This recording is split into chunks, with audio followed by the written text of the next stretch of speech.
Fish on Fridays. I'm Al McCauley, and we are on the road again. We are in beautiful LaCrosse, Wisconsin, at the shrine of Our Lady of Guadalupe. It's a beautiful place, a serene, peaceful place, all dedicated to our mother, who appeared in Mexico City in 1531. Let's go take a look. At the entrance of Our Lady of Guadalupe Shrine in LaCrosse, Wisconsin, you see this beautiful statue, a likeness of St. Juan Diego, who had the apparition, 4 apparitions actually, of Our Lady in 1531 from December 9th to the 12th. And you see the image emblazoned on his cloak. We'll explain a little bit more about that as we go on, but just a wonderful greeting to this beautiful, beautiful place. The Mother of Good Counsel votive candle chapel. You see it behind me. We're going to go in a minute and show you around a little bit. There are 576 votive candles lit here, and what's really beautiful is there are scenes depicted in stained glass all around it of the many different apparitions of Our Lady Mary throughout the world. It's just gorgeous to behold.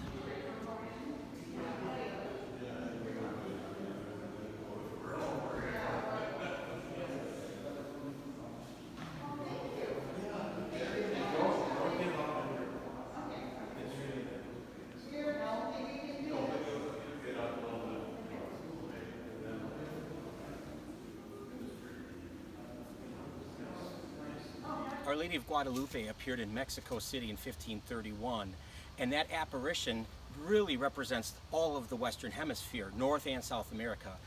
Here we see a depiction of Kateri Tekakwitha, who is the first Native American saint to be canonized. She's a wonderful example of somebody who persevered through all kinds of oppression. Her parents were both killed by smallpox. She suffered from smallpox, but she survived. But she suffered great, great oppression from her tribe for practicing Catholicism. But she was a wonderful example of somebody who embraced not only our Lord, but his mother Mary, and had a strong devotion to the Eucharist. As you make your way up, winding on this path up to the main shrine, you're able to stop and kind of interact with a lot of these cool depictions of saints and whatnot. What you see behind me is St. Joseph the Worker, and you see him demonstrating to his son Jesus the tricks of the trade, because he was a craftsman. And you know, St. Joseph demonstrates for all of us how to live, how to be great examples of Christian love, not just for fathers and for men, but for all people. Between December 9th and 12th of 1531, an Aztec peasant named Juan Diego had apparitions of Our Lady of Mary. And among other things, she asked him to tell the local bishop to build a chapel so that her son could be honored in this new continent. And so when the bishop heard of this, he didn't believe at first. He asked for a sign. And Our Lady gave Juan Diego a sign. He was told to pick up Castilian roses, which were not indigenous to that area, put them in his tilma, his cloak, and present them to the bishop. And when he did, and he opened up his tilma and unfurled it, the flowers fell out, but the real miracle, the real sign, was her image emblazoned on his cloak. We're in a place now called the Memorial to the Unborn. It's just a beautiful, serene place, very quiet. You can hear the water behind me. And you see a depiction of Mary, of Our Lady of Guadalupe, holding 3 babies that represent different races of humanity. This doesn't just include babies who have been aborted. It includes people who have suffered miscarriages and stillborn babies. All the way to the other end, as you pan through, you see a statue of the guardian angel protecting the children.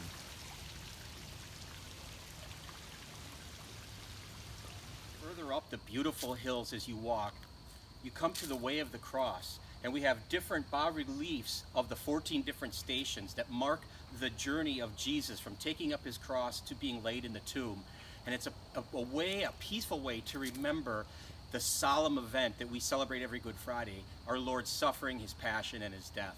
As you walk further up the hill, you're invited to go through this archway and pray the rosary in the rosary walk. All of the mysteries of the rosary, there are 4 sets of mysteries: the glorious, the sorrowful, the luminous mysteries, and the joyful mysteries. And they're all depicted artistically as you walk and meditate and pray this wonderful Marian devotion. So we're at the joyful mysteries of the rosary, and I wanted to stop at this one in particular. This is the Nativity. This depiction is what you'll see on all the mysteries of the rosary in this walkway. But I'm very drawn to the Nativity of Jesus. I love Christmas. My mom always loved Christmas. But what you see in art like this is symbolic, and it's very important we understand. And I just want to point out one. You see different animals oftentimes depicted at the Nativity, the birth of Christ. You'll see an ox or a cow, and you'll see a donkey. The ox represents the Jewish people. It's well known in the Old Testament how it's an animal of sacrifice, and so it comes to represent the Hebrew people, the Jewish people. And the donkey represents the Gentiles, the non-Jews.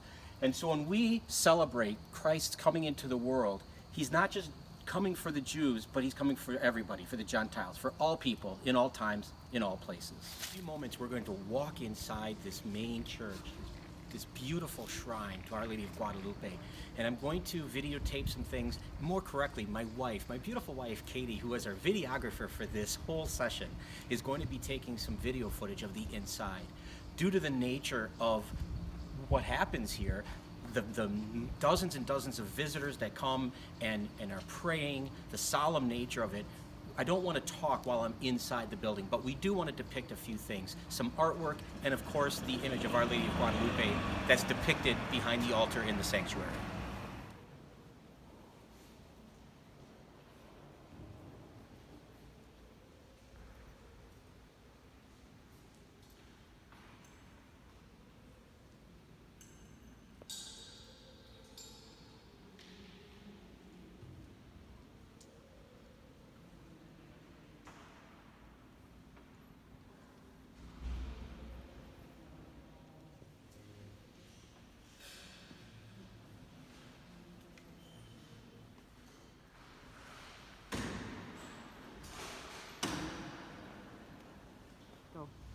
So we just left the shrine, and you saw some beautiful artistic depictions of many saints, and you saw the replica of the tilma, that is the image of Our Lady of Guadalupe that was behind the altar in the sanctuary.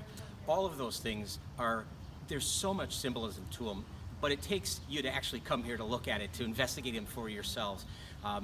If you have questions about any of them, maybe you'd want to leave a question in the comment section, and if I can answer it, I will. But just beautiful, and pictures don't do them justice.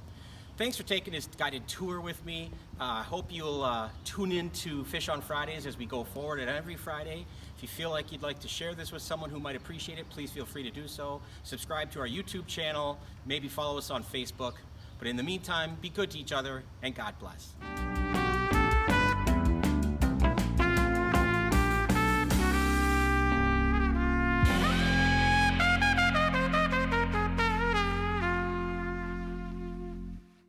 As you complete the Stations of the Cross, you're invited to keep walking up the hill through the Rosary walkway, where you can pray the Rosary, all four. As you make your way up to the main shrine, the main church in these grounds here, you're met with, I'm just going to say, nice, serene places to stop, among others, at this beautiful peasant named Juan Diego was traveling to see a sick relative, and he was encountered with a